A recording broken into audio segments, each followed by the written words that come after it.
जी बच्चों, अब हम सोचने वाले हैं 1.10 इस चैप्टर का लास्ट न्यूमेरिकल और इम्पोर्टेंट न्यूमेरिकल, और बहुत ही सिंपल और इजी है।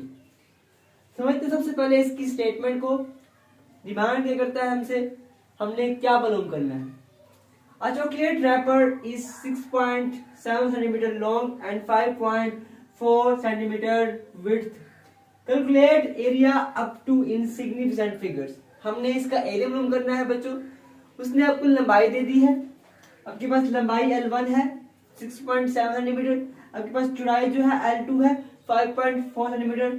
अपने एरिया फाइंड करना है। तो बच्चों एरिया फाइंड करने के लिए आपके पास जो फार्मूला होता है, एरिया अब होता है लंबाई ज़रब चौड़ाई,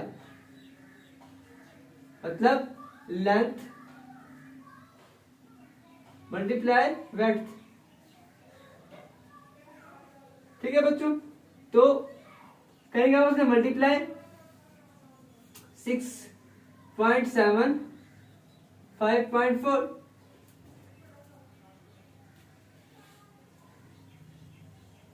तो बच्चों ये भी सेंटीमीटर में है, ये भी सेंटीमीटर में है। जब आप इसको करेंगे मल्टीप्लाई तो आपके पास आंसर क्या आएगा। जल्दी से इसको करें मल्टीप्लाई और मुझे आंसर बताएं।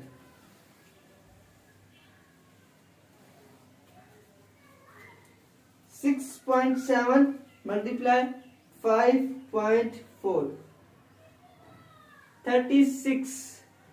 36 बच्चों इसका आंसर आएगा 36 सेंटीमीटर का स्क्वायर एरिया। ये इसका आंसर है बच्चों।